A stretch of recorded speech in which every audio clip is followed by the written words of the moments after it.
En este Chile que alimenta sostenible y con un interesante entrevistado. Prefiero que lo presente la María Emilia porque tiene un alcance conmigo, además. Entonces yo no quiero presentarlo yo. Presentar a los primos. Exactamente. Oye, muy buenas noches. Hoy día voy a presentar a nuestro segundo invitado, Alberto Contardo Sper, fundador de Empaque Sustentable. Empaque Sustentable, ya estábamos hablando antes de innovación, ciencia en el proceso de producción de alimentos, pero como hemos visto a lo largo de los distintos capítulos, no nos queremos quedar ahí, no nos queremos quedar solo en el campo, sino que entender que tenemos una larga cadena. El empaque es, por cierto, algo esencial para los alimentos que son productos vivos, muchos de ellos cuando no están procesados en la agroindustria, y necesitamos avanzar en ser sostenible también en los empaques. Entonces, en eso, Alberto, nos gustaría conocer qué es lo que hace la Fundación de Empaque Sustentable, y después ya te preguntaremos de estudios y cosas que hemos estado conversando de la base de cómo ustedes también están informando a la población para hacernos todos parte, como hemos dicho otras veces, de este desafío. Este no es un desafío de alguno, de los productores o de alguien especial, sino que nos involucremos todos en este origen consciente y en esta producción consciente. Muy buenas noches y bienvenido a Chile Alimenta Sostenible. Sí, gracias por la invitación, Francisco y María Emilia. En simple, Empaque Sustentable lo que hace es desarrollar soluciones de envases y embalajes que están fabricados de materias primas renovables, es decir, de fuentes vegetales, y estos envases y embalajes al final de su vida útil pueden ser reciclados o degradados en un proceso de compostaje para luego ser reutilizados y revalorizados en un siguiente ciclo productivo. Lo nuestro es desarrollar soluciones que no generan desechos y soluciones que al mismo tiempo están apalancadas en la lógica de economía circular y que provienen de una fuente siempre renovable para poder eliminar de a poco la dependencia con los combustibles fósiles, que sabemos que tienen un impacto ambiental y social considerable. ¿Con quiénes trabajan ustedes? Porque uno se imagina siempre, obviamente, desde el punto de vista de uno de lo que quisiera hacer, todos quisiéramos que nuestro empaque fuera lo más sostenible, lo más sustentable posible, sí, pero posiblemente en costos se puede alejar quizás de lo que pensamos que puede ser el costo o la competencia que tenemos, sí, donde posiblemente va a ser algo menos sostenible. Sí.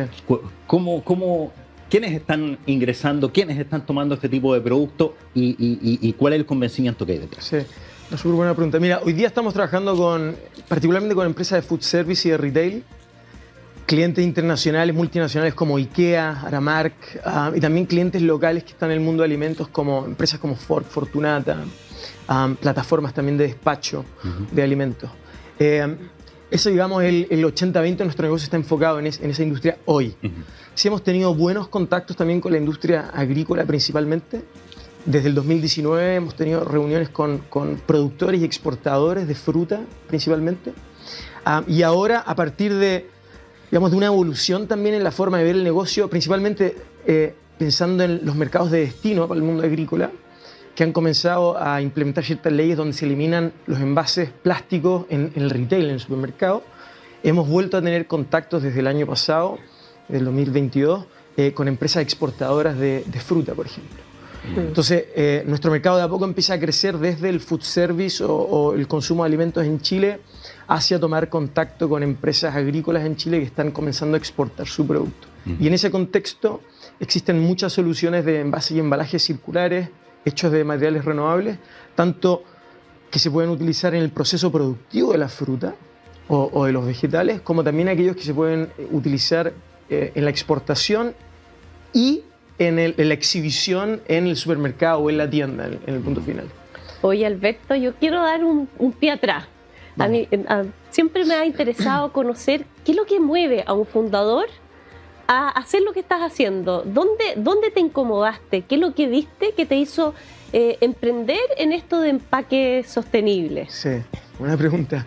Mira, afortunadamente a mí me tocó trabajar mucho fuera de Chile y vivir fuera de Chile, en China en particular, trabajando en espacios de negocios con empresas multinacionales, cosas así. Y vi ciertas cosas que uno las lee en los libros o las escucha en las noticias, pero verlas estando ahí de pie cambia un poco la percepción. Cosas asociadas desde cosas laborales, digamos, que pueden no ser ideales, explotación laboral o cosas así. Y también desde el punto de vista del impacto ambiental que generan ciertos procesos productivos. Y ahí hubo un cambio en mí el año 2010 en particular, donde tuve que dejar mi trabajo y independizarme, en el fondo para ir a buscar ideas de negocio, ideas profesionales que se alinearan con mis valores y con mi propia visión de lo que yo quería hacer, ¿no? Que me hiciera sentido, algo que puede sonar muy cliché, pero esa levantar en la mañana y esa acostada de vuelta en la noche, que me hiciera sentido con mis valores, con mi visión.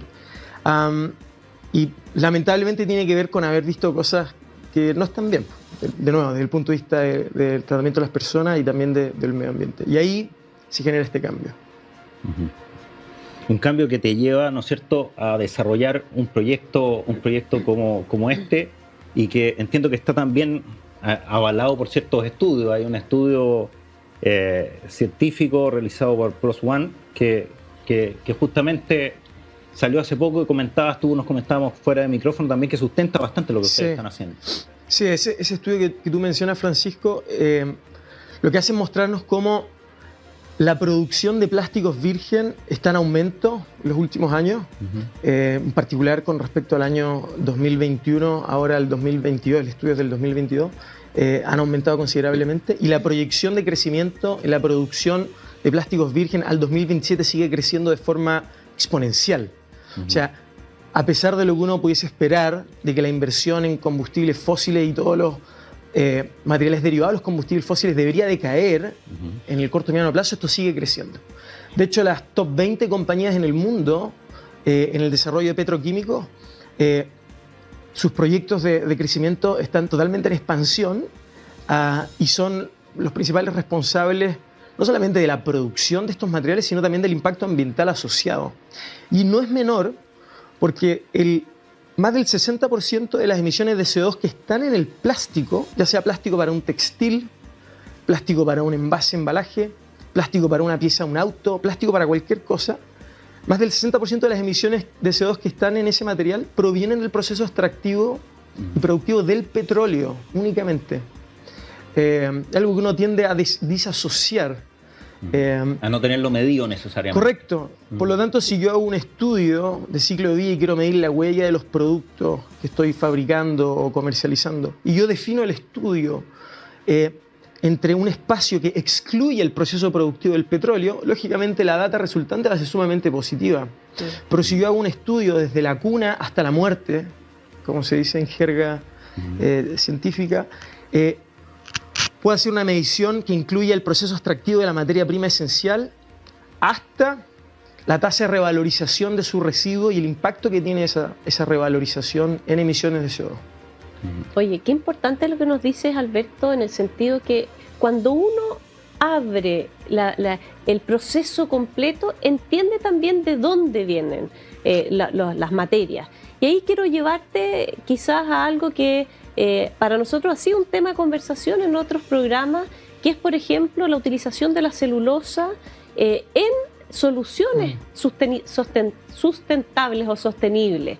Y vemos también que hay una crítica frente a las plantaciones, donde no la vinculamos con el fin del producto. Y aquí vemos que justamente una de las respuestas a los empaques sostenibles tan importantes para la agroindustria, para la producción primaria y para como decías tú, gran cantidad de productos, proviene de las plantaciones, que por cierto tienen que ser sostenibles, pero el ampliar esa mirada también nos permite poner temas en la mesa que vienen a desmitificar la evaluación per se de alguna producción. Y en ese sentido, ¿qué otros materiales usan ustedes para poder producir este empaque sostenible? Sí, bueno, como dices tú, María Emilia, de los 3 materiales que nosotros utilizamos, uno es la celulosa, que también, como ustedes saben mejor que yo, es el ampliamente usado en el mundo agrícola, y la mayoría de los envases y embalajes provienen de la celulosa, tanto el papel o la cartulina. El segundo material que nosotros utilizamos es el maíz. Con el maíz se puede hacer un biopolímero compostable de forma industrial, un biopolímero que es 100% biobasado, significa que es 100% hecho de una materia orgánica. Y este biopolímero se llama PLA, ácido poliláctico, se puede hacer de distintas fuentes vegetales como el maíz, la remolacha, etc. Se hace principalmente del maíz porque es un cultivo altamente industrializado, como ustedes bien saben, y eso permite también no competir, como hablábamos en un principio, con el suministro de alimentos u otros, digamos, suministros de los cuales dependen del maíz, ¿no? Este biopolímero compostable presenta una transparencia que es equivalente a materiales como el PET o el polipropileno, y es ampliamente hoy día usado en envases y embalaje en el mundo del food service. También está presente en el desarrollo de textiles, en los filtros de los cigarrillos. De hecho, la industria tabacalera es la principal consumidora de este biopolímero a nivel mundial. Incluso se hacen piezas y partes de autos. Es un biopolímero que proviene de una fuente vegetal, se puede compostar industrialmente al final de su vida útil y el sustrato resultante se puede utilizar para agricultura. De hecho, nosotros tenemos totalmente trazado y cerrado ese círculo y trabajamos con Harmony Sustentable. Ellos reciben nuestros productos y han validado también que el sustrato resultante no tiene microplástico, no es tóxico. Y la tercera materia prima que utilizamos, y se utiliza mucho de nuevo en envase y embalaje en food service y también en otras industrias, es el residuo industrial de la caña de azúcar. Entonces, después de extraer la pulpa a la caña de azúcar, ya sea por fines alimenticios o para hacer combustible o lo que fuese, queda como una pajilla, algo seco, que agregándole ciertos aditivos biodegradables se puede volver a convertir en una pulpa y se puede moldear. Análogamente, algo muy similar al tipo de pulpa que se utiliza para hacer las cajas de huevo, por ejemplo. Este material que utilizamos nosotros se puede ocupar en la industria de alimentos para hacer todo tipo de cajas, envases, embalajes, vasos, distintas cosas para el mundo del food service. Se ocupa en la agroindustria también, para hacer mulching, creo que se llama. Pero también este mismo material se puede hacer a través de moldería para otro tipo de usos, como por ejemplo todo lo que son las cunas donde vienen los artículos electrónicos incrustados, como si uno compra un celular viene incrustado en una cuna plástica, se puede hacer una cuna de esta pulpa de caña de azúcar, todas estas partes antigolpe que se ocupan cuando uno compra un televisor que viene con unas como esquinas de Plumavit antigolpe, se pueden hacer de este mismo material. Nosotros utilizamos estos tres materiales que son sumamente nobles, son fuentes vegetales. Tanto la caña de azúcar como el maíz son recursos naturales renovables acelerados, cultivos industrializados, tienen todos un impacto ambiental, es inevitable, afectan el ecosistema, es inevitable porque eliminar un bosque nativo para cultivar maíz para uso, digamos, para producir biopolímeros o para una fuente arbórea para luego utilizarlo para hacer cartulina, siempre va a tener un impacto.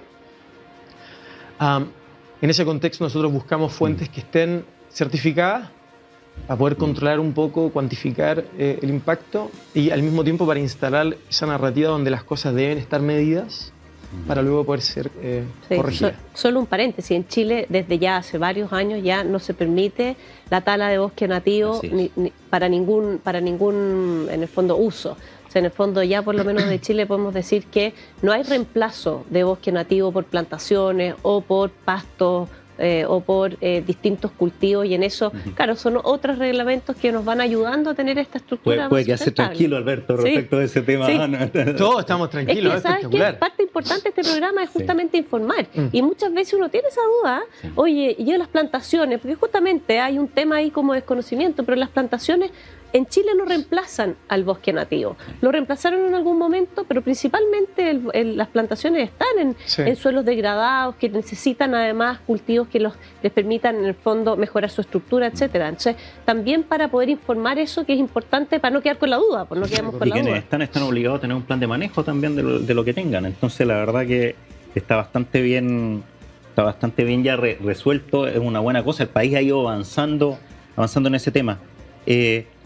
Cuando al inicio de nuestra conversación tú me hablabas de la sustentabilidad, ¿no es cierto?, en los envases, en los embalajes, y comentabas que has tenido acercamientos también con el sector exportador, con el sector frutícola.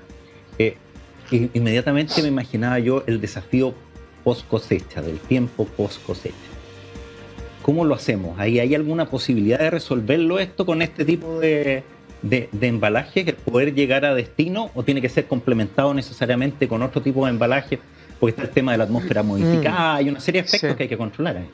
Mira, no soy un experto en ese tema en particular, quiero hacer ese disclaimer. Si hoy día hay soluciones que mejoran el impacto ambiental pensando en envases que te permiten hacer atmósfera modificada. Entonces, de hecho, nosotros tenemos una innovación hoy que estamos presentando en la industria del food service donde podemos utilizar envases que el 90% provienen de una fuente renovable, papel, cartulina. El 10% del peso es una fuente no renovable y podemos separar ambos envases y embalaje de forma que uno vaya en un flujo de manejo de residuos como el papel sin ningún problema y el otro va a tener un tratamiento por separado. Y ahí podemos utilizar atmósfera modificada. Desconozco el resto de los usos de la fruta fresca, no tenemos una expertise. Sí pensando en el packaging que tiene que ir desde Chile a la góndola, hay ciertas soluciones hoy. El principal desafío en la, digamos, corta experiencia que tenemos nosotros con el mundo agrícola, porque es donde menos experiencia tenemos, el principal desafío que vemos nosotros es principalmente el costo. El cambio de un material como el plástico, que ha sido subvencionado los últimos 150 años, versus hoy innovar con ciertas soluciones de biomateriales que no tienen la escalabilidad en ninguna parte del mundo, ni desde el punto de vista del cultivo de la fuente vegetal, como tampoco la escalabilidad productiva, hoy día sin lugar a duda hay una diferencia en costo. Si esa diferencia en costo no está dentro de la estrategia de las compañías, o no es de alguna forma incentivada desde el marco regulatorio, es complejo hacer el cambio. Cuando los mercados de destino ponen una ley, como en el mercado francés, donde se eliminan los plásticos en la categoría de fruta y verdura, se eliminan los envases plásticos, fuerzan a la innovación en las empresas exportadoras. Es decir, el exportador, si quiere seguir vendiendo en Carrefour, en Francia, tiene que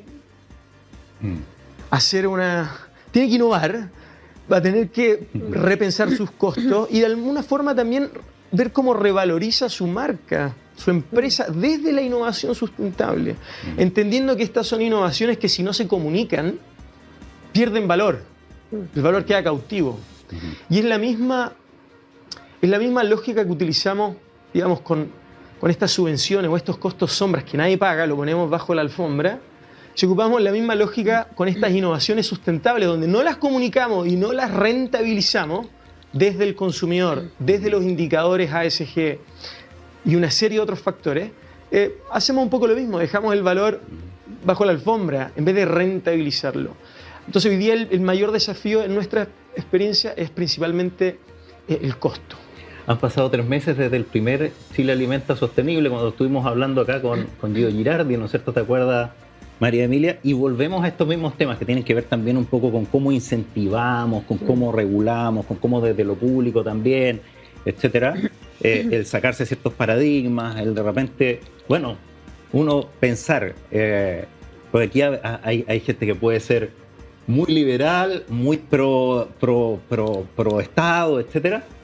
Pero a veces en algunos temas se producen cruzamientos, como en el tema alimentario, en que de repente puede ser que alguien que es muy pro mercado diga sí, pero yo creo que en este tema hay que poner algunos incentivos y el Estado tiene que poner esos incentivos. Bueno, son temas muy absolutamente para la discusión, que son súper interesantes y que nos encanta ponerlos en este programa. Y además informar a los consumidores, porque también hay una fuerza ahí cuando el consumidor pide que el proceso completo sea sostenible. Así que agradecerte, Alberto, esta conversación interesante.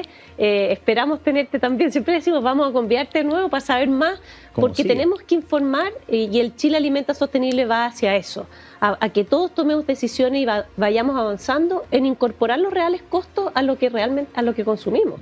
Eso no es aumentar el costo innecesariamente, sino que es poner los costos reales de lo que implica el impacto social, ambiental 100%. De producir. Así que muy buenas noches, Alberto, un gusto tenerte aquí y ya seguiremos con nuestro siguiente y último invitado. Así es, Alberto Contardo Esfeir, fundador de Empaque Sustentable. Que estés muy bien.